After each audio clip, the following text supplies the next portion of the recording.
Well, I think I sort of, in a way, never didn't realize that I wanted to be a drummer at the start, but the way that I started playing drums, I always liked them. Like, I always thought it was fun.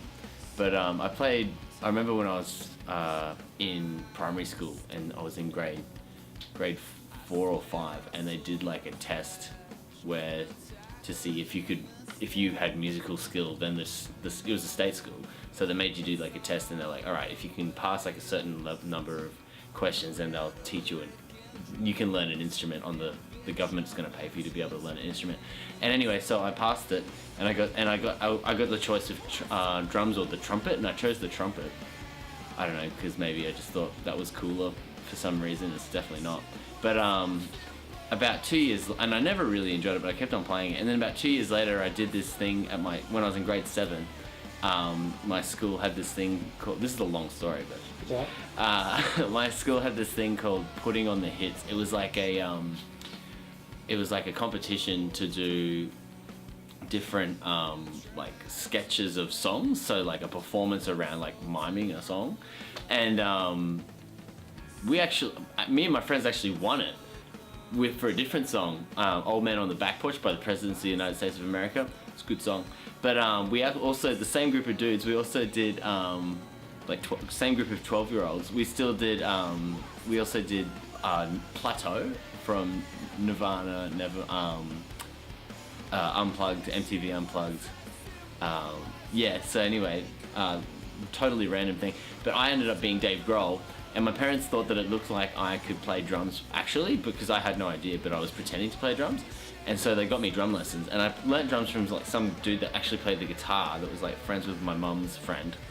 Well, he was actually my mum's friend's kid, and he showed me how to play like some stuff on the drums, and I just picked it up from there. And because I went to a church, there was a drum kit at church, so every time I went to church I'd just play the drum kit, because I had to go to church because my dad was a pastor. And I just picked it up from there, and then I was like, well, I want to play with some people because it's boring to play by yourself. So I inevitably was in bands with kids that I went to high school with, because I was the only kid that played drums, and I wanted kids to come around and play guitar at my house because it was boring by myself. And so then I was like, all right, I want to be in a band. And so yeah, that's a long explanation, but yeah, it takes a while to realize things in life.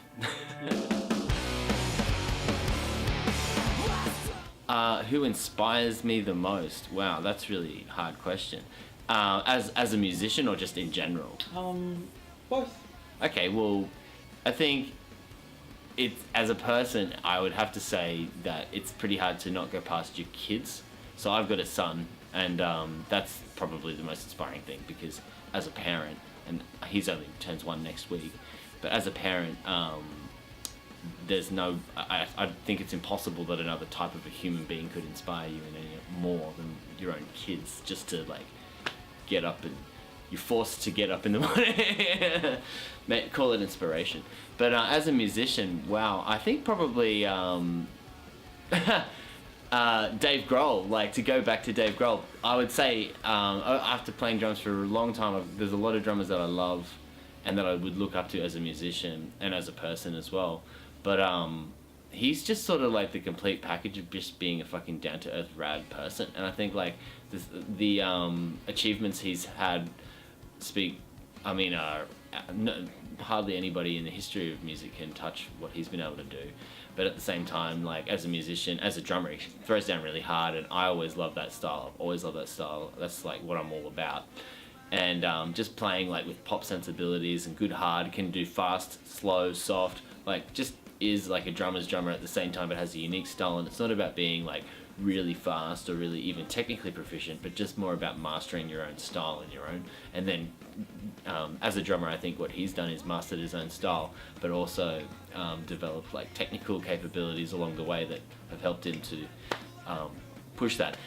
His biggest successes as a lead singer, well, now, I mean, most people know him now as a lead singer and a guitarist, so it's interesting, but yeah, no one plays drums like that guy. And Queens of the Stone Age, Songs for the Deaf, that's my favourite drumming on any record.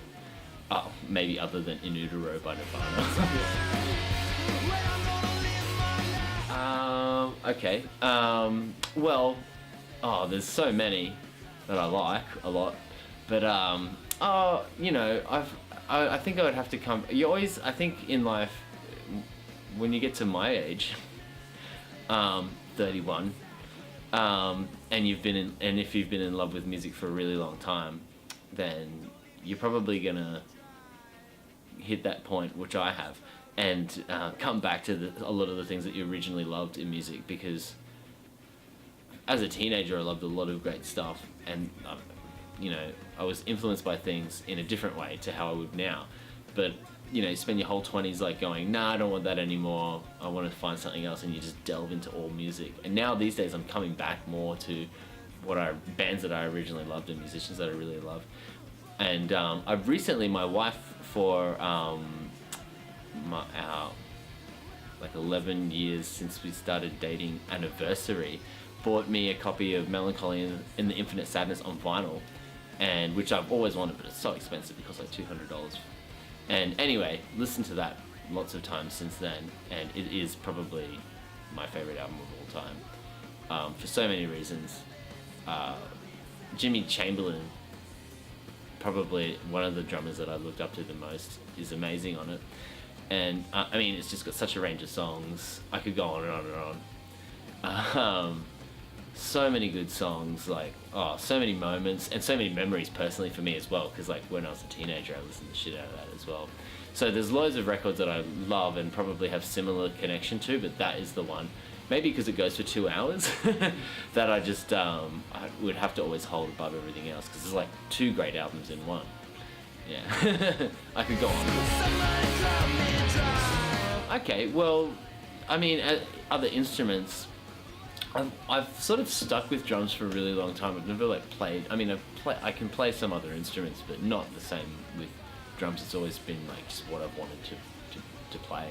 I haven't really been super driven to get into another instrument. But I like singing and writing songs, so I think maybe guitar and piano, just so I could go and do that. But I don't see myself as good enough at either to approach that. So maybe I should put more time and try and do something like that. But other art forms, there's a lot of art forms that I love. I'd love to be really great at making movies, be a director or something, but I don't know if I have the drive, because that's just so much work, and I like to have fun and play rock and roll music. So, but maybe being a painter or something like that would be cool, because I love art and I love good paintings. And I always think, if you're a really successful painter, you just I practice drums in my studio all day. If I had an art studio, that would be so much more fun. And just do different images and make great paintings all day. It's hard to be good at, but if I was good at that, then I would like to do that. I'm trying to think. There's a lot. I like basically all of the songs. To play live, Evergreen is a lot of fun, just because it's got I just really like the feel of it, and how it's hard hitting, it's fast, and has some sort of softer parts. So I like a lot of our songs that are like that playing live personally. I love playing songs like Lowbrow and Eightfold, Evergreen on the new record, Blanket, Holy Cave would be fun. We've actually never played that one live. So I love all those songs. And then, I don't know, it's so hard to choose. I haven't even chosen one. I really like No Shade, actually. I think that's a really cool song. Just a nice sort of catchy, poppy, indie sort of a song. Pretty simple. Yeah.